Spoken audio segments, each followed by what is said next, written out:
We always ask that big question, are we alone out there? Well, for just 72 seconds, way back in 1977, we got this hint that maybe we're not.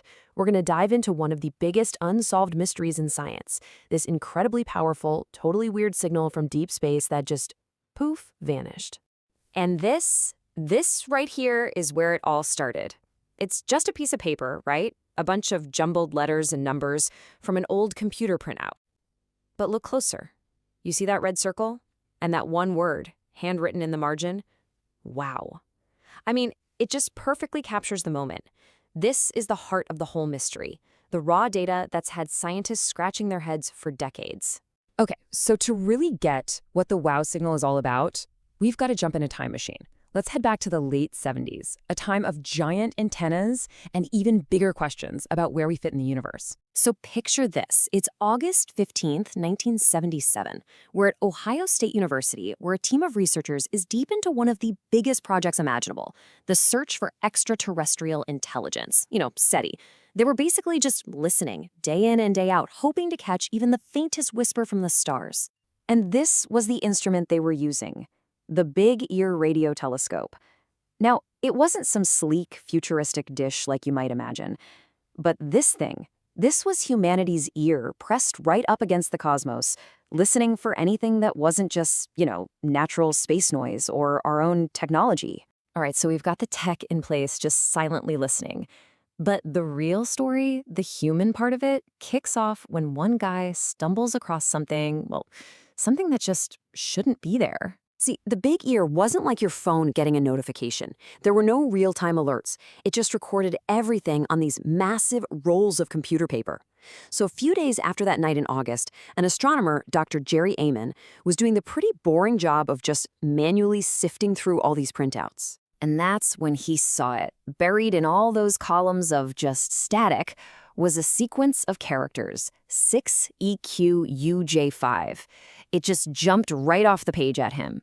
It represented a signal so strong, so different from anything else, that all his scientific composure just melted away. He grabbed a red pen, circled the sequence, and scribbled that one single word that would end up naming this whole cosmic puzzle. So, what was it about that jumble of letters and numbers that made him write, wow, and not just, interesting? To really get his reaction, we've got to dissect this thing, break down the anatomy of this 72-second signal. Right. So what made this 72-second blip of energy so incredibly special? Well, it really boils down to three key things that made it the best candidate for an alien message we've ever found. First off, just its raw power.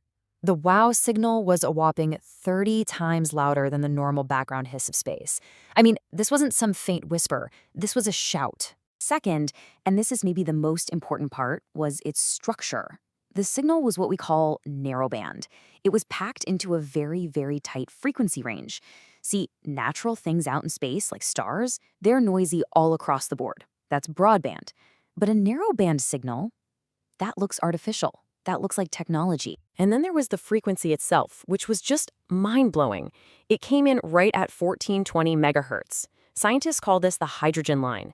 And since hydrogen is literally the most common element in the entire universe, they've always thought, hey, if an intelligent civilization wanted to send a message, this would be the perfect, quiet, universal channel to use. It's like the galactic dialing tone.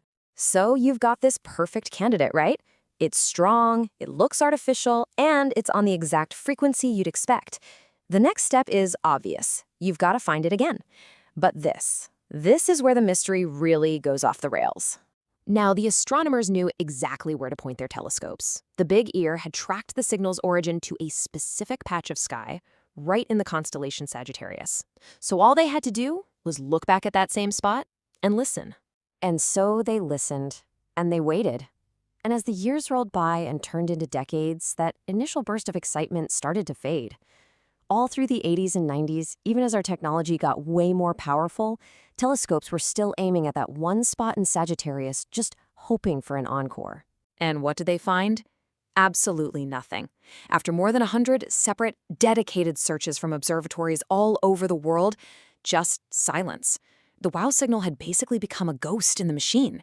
a one-hit wonder that has never, ever played again. So this decades-long silence really forces us to ask the big question, right? If it wasn't some repeating broadcast, then what in the world, or, out of this world, could it have been? Over the years, the scientific community has kind of broken into three main camps. First, there's the most exciting idea, that it was exactly what it looked like on paper, a real signal from an alien intelligence that just happened to sweep across our planet. Then you have the folks who think it was some super rare, natural, cosmic event we've just never seen before. And finally, the skeptics. They suggest a much more boring explanation. Maybe it was just a radio signal from right here on Earth that bounced off some random piece of space junk and tricked the telescope. And the thing is, we can't prove or disprove any of those theories. And that right there is what makes the WOW signal's legacy so powerful.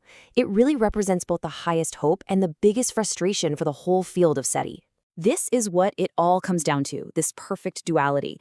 On the one hand, it is still the single best candidate for an alien transmission we have ever found. I mean, it ticked every single box. But on the other hand, the thing that defines it most is that it's a complete one-off, a frustrating puzzle that leaves us with way more questions than answers. And so, here we are, still wondering, was that 72-second burst a deliberate hello from somewhere else? A message in a bottle cast across the cosmic ocean that just happened to wash up on our shore? Or was it just a random cosmic whisper, a fluke that we were lucky, or maybe unlucky enough to overhear? We just don't know. The signal is long gone, and all we're left with is the mystery.